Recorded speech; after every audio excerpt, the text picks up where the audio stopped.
এই রামনবমীর বিশেষত্বটা কি আছে? এই রামনবমী অ্যাকচুয়ালি আমারই খুবই কাছের আমার কাকু হন এবং তার বাবা ছিলেন আমাদের দাদুর সাথে ছোটবেলা থেকে আমরা দেখেছি। এখানে শতাধিক পুরানো, আমার বয়স 43 বছর, আমি 43 বছর ধরে এখানে আছি। লাস্ট 20 বছর এই দোলটার সাথে ওতপ্রোতভাবে যুক্ত। আমাদেরই বংশ পরম্পরায় একজনের দায়িত্ব পড়ে। এই মুহূর্তে আমি আর আমার কাকু অরুণহরি চট্টোপাধ্যায় এই দোলটা সাড়ম্বরে পালন করছি। এই দোলের বিশেষত হচ্ছে আটপ্রহর পুজো এবং এখানে নিষ্ঠাচারে রামনবমীটা হয়। অ্যাকচুয়াল প্রকৃত রামনবমী যেটা, সেই অভিষেক, হোমাহুতি, এগুলো টোটালটাই নিয়ম মেনে দেবদোল পুরো ভোরের আলোর আগে দেবদোল সিস্টেমেটিক হয়।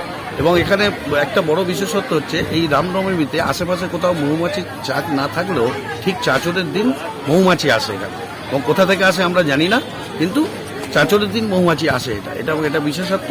এবং আমরা রামনবমীর উপলক্ষে সবচেয়ে বড় যেটা আমরা এবার জোর দিয়েছি যে আমরা সবাই মিলে এটাকে মন্দিরের প্রাচীন যে হেরিটেজ আছে, যে হেরিটেজটাকে আমরা ফিরিয়ে দেবো এবং লেগেসিটাকে মেনটেন করব। এখন আমরা মানুষের ভোগ বিতরণ অনুষ্ঠান করি, দীর্ঘ 10-15 বছর ধরে আমি করে আসছি এবং প্রায় 1500-এর উপরেরও কোনো আনুমানিক কোনো সংখ্যা আমি বলতে পারবো না, তবে একটা মোটামুটি হিসাব করা গেছে 1500+ লোক এখানে ভোগ নেন।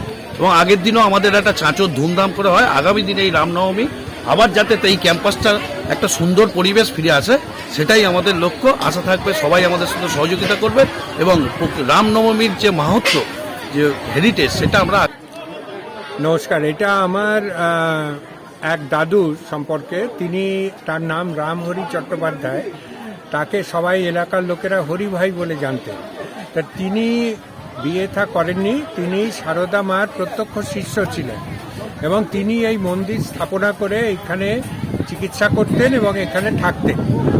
এই যে ক্যাম্পাসটা দেখছেন, এই ক্যাম্পাসে তিনি থাকতেন, এখানে পুজো করতেন এবং এখান থেকে ধনী দরিদ্র নির্বিশেষে সকলের চিকিৎসা করতেন। তো তখন থেকেই এই পুজোর প্রচলন। তারপর আমার স্বপনদা, আমার খুবই ঘনিষ্ঠ আত্মীয় এবং বন্ধু, সে এই পুজোটাকে এখনো অবধি তার ছেলে চন্দন এটা চালিয়ে আসছে। স্বপনদা নেই আমাদের মধ্যে। আমরা চেষ্টা করছি যাতে এই মন্দিরে সংস্কার করে এটাকে আরও পুনরুজ্জীবিত করা যায়, আগের যে গ্লোরিটা সেটা আমরা ফিরিয়ে দিতে পারি।